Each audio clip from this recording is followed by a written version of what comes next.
Holy Cross is a name with a rich historical heritage in Austin. Holy Cross is the name of a Catholic parish with a compelling present and a promising future. To learn more about this, stay with us on Austin Faith Dialogue. Austin Faith Dialogue, at the crossroads of religion and life. A series highlighting the cultural and social interactions between the worshiping and religious communities in and around the capital city. Austin Faith Dialogue is brought to you by the Austin Metropolitan Ministries in cooperation with KXAN. Join us now in Austin Faith Dialogue.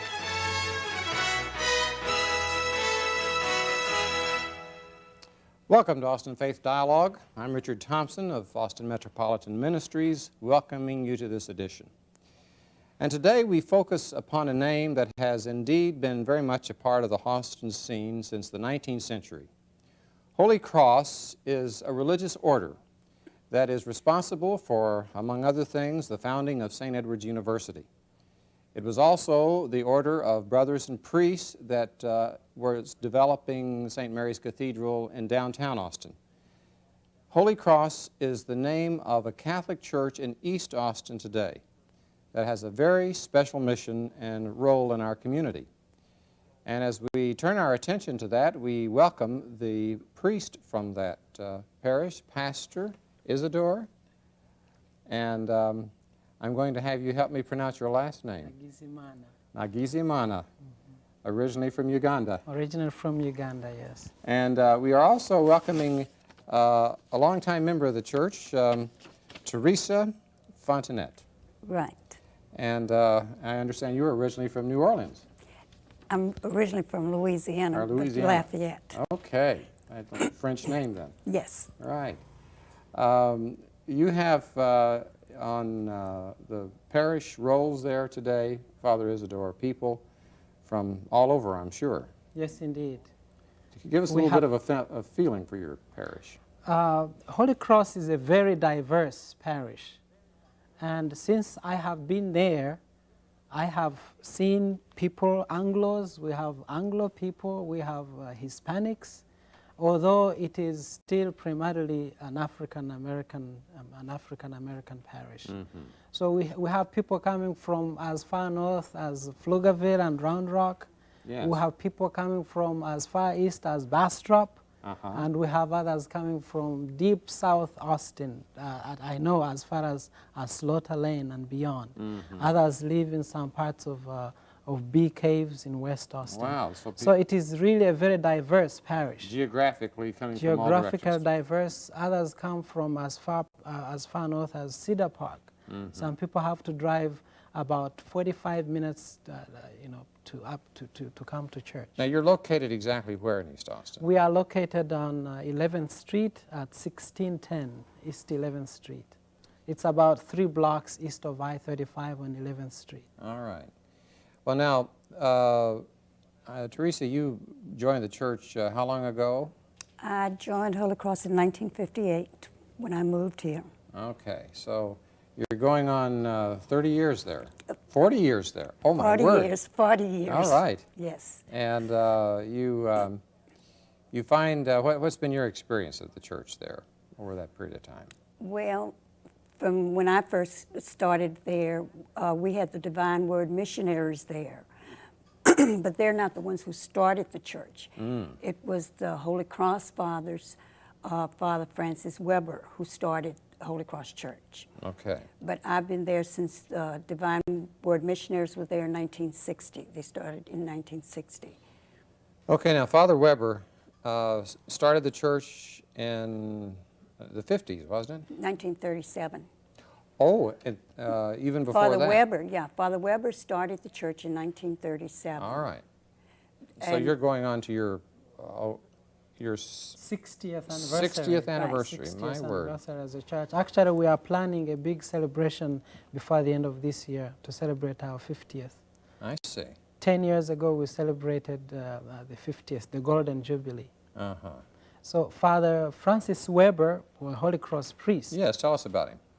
He started the church with a small group of African-American Catholics, And they had Mass. The first Mass was celebrated in a family living room of the William Tears, which at that time was on 12th Street, East 12th Street.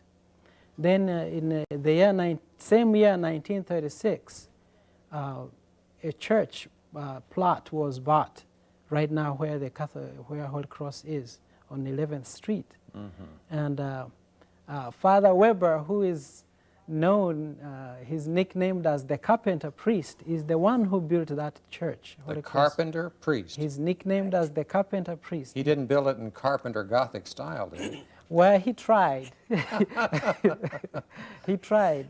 So he built the church, and it was completed with the help of a few volunteers and dedicated in 1937. Okay. So he, along with fellow Holy Cross priests, operated. They were the ones running, and that church until the year 1960. Okay, so this Father Weber had a call to begin that work in East Austin. Yes, he did. There was no Catholic presence among African Americans at that time? Not until at he all. started this? Right. Okay. And then as he continued to do this, Holy Cross Hospital enters into this in some way, does it not? Yes, he built a hospital right behind the church, and then the next year he also built a school. The hospital was eventually closed because the facility was too small, and it was reopened on Martin Luther King. And the school stayed in operation for 19 years, serving the people in the community and the Catholics, but Protestants as well. And then in 1977, the old hospital and the school burnt down. And so we had to renovate. There was some damage done to the church also. And so that's when the new church was, some renovations was done, and it was rededicated in 1979. Okay. Well, now, I think that when the Holy Cross Hospital made its move over to Martin Luther King Boulevard, Right. that separated the two institutions that were originally together. Right, it did. And that has, I understand Seton took that over for a while, and now it's no longer No, used it's as a no health longer facility. a hospital. What is it being used for now? I'm really not sure what it's being used for now. Okay. I know there was some debate as to what its Yes. use was going to be.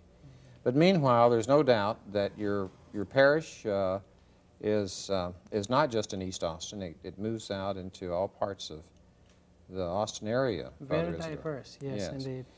And but it's one other thing about the historical side.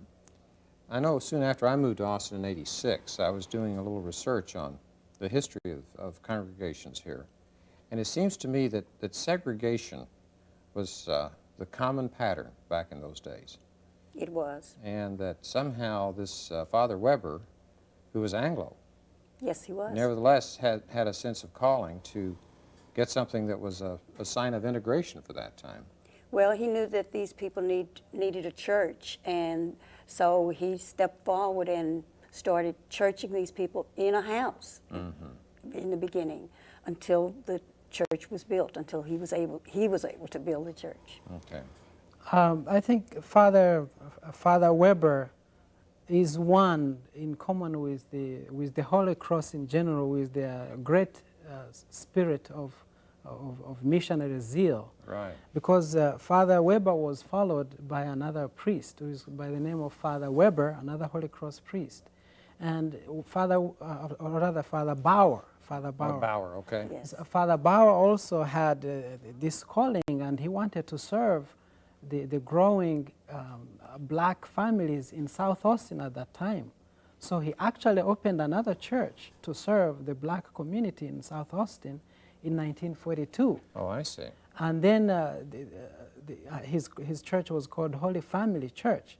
But this church lasted only 9 years, and it was closed in 1951. So when it closed, the little community that had established in Holy Family Church rejoined Holy Cross. I see. So then from 1952 until 1960, several other priests came, several other Holy Cross priests came and continued to administer Holy Cross Parish, and it started growing until now.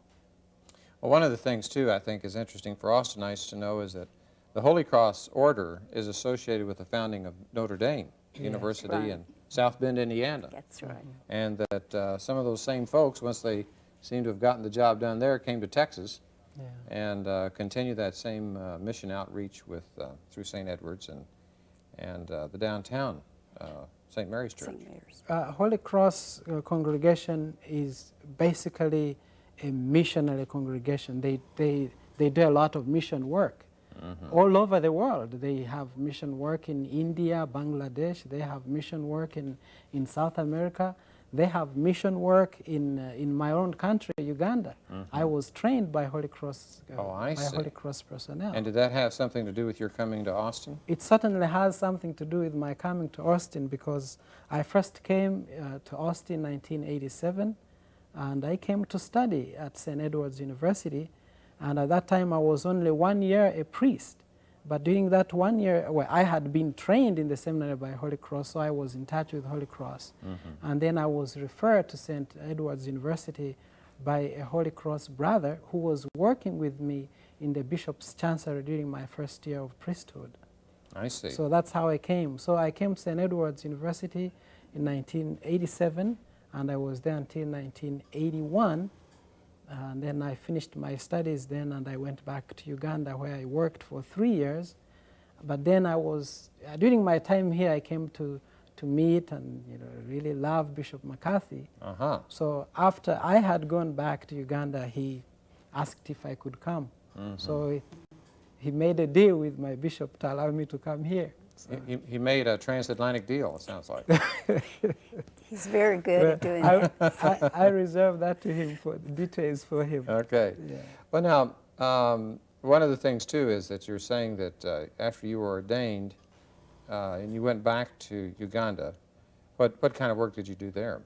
I served as a pastor. I had a parish of 80,000 parishioners. Oh, my word. Actually, the parish that I served, Bugomba Parish, Immaculate Heart of Mary Parish, is very unfortunately currently in very bad problems, because it was at the border with, it's at the border with Zaire. Okay. Well, I think when we come back from the break, let's turn our attention a bit to the situation in Africa as you've experienced it. And we are going to be coming back in just about a minute, so you folks stay with us as we are contemplating today the role and place of Holy Cross in Austin and elsewhere in the world. Stay with us.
I'd like to have you folks rejoin us here on Austin Faith Dialogue, where today our topic is the Holy Cross presence in the capital city of Texas, as is particularly represented today by Holy Cross Catholic Church. We have Father Isidore, who's the pastor there, and we have Teresa, who is an active lay member there.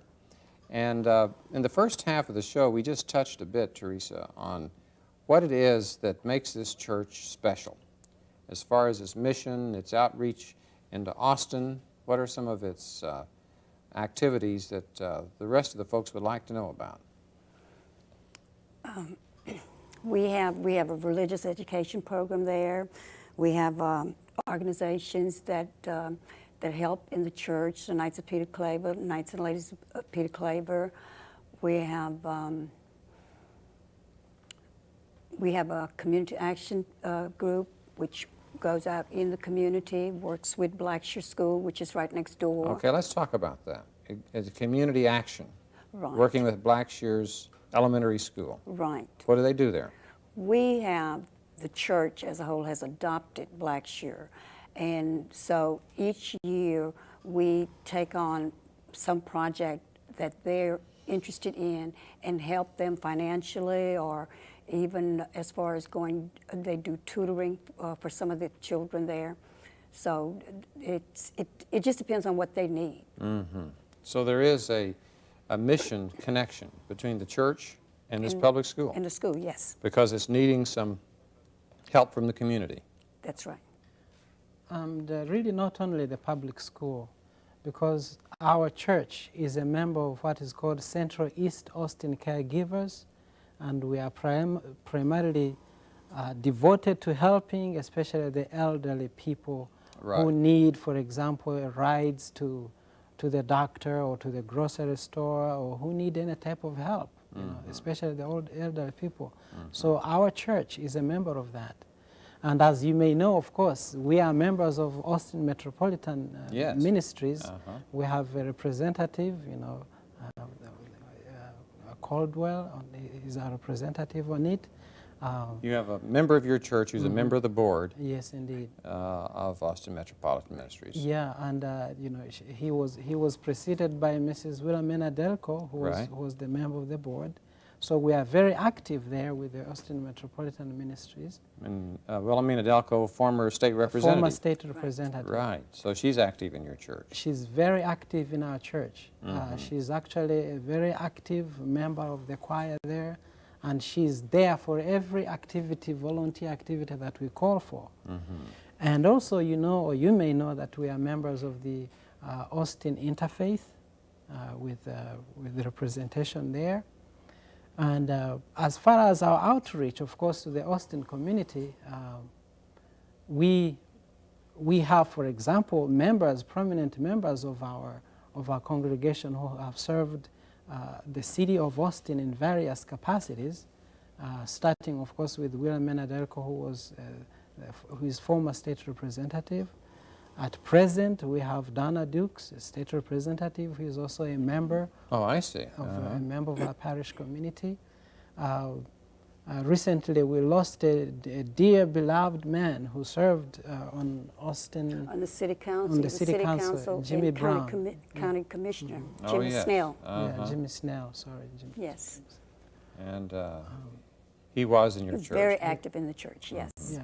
And His we have family. many that I cannot really name who serve on various capacities within the city and within the county. It is a church that is vibrating with dynamic leadership in the city of Austin.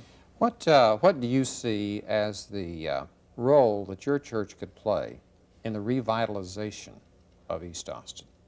There's been a good bit of talk about I-35 as being kind of the Berlin Wall between one part of the city and another, and that East Austin has suffered, relatively speaking, in terms of the businesses and economic base and so on, housing. And what do you see as, does the church have a role in the revitalization of that part of town? I see the church as having a tremendous role. Actually, the church is challenged today more than before to continue with its role of revitalizing this part of Austin. I have already mentioned briefly about our involvement in community action. That's part of it. I have already mentioned some of the members of our church who have been very loud and talking about the needs of East Austin. So I think that's being It's through your members of our members church. and their connections in the city. Yes. And now with the welfare reform, we are challenged even more. And we are grateful to the state controller, John Sharp, with his program of Pathfinders, of which Holy Cross is, right now we are at the beginning of stages of seeing how we can best help those families that really need it and that are going to be affected by welfare reform. Yes, we did a program in one of our earlier Austin Faith Dialogue series about Pathfinders, which basically is asking churches to adopt a family that's been on welfare. Yes. And that once they are no longer have that support, that the church is there to help them in that transition.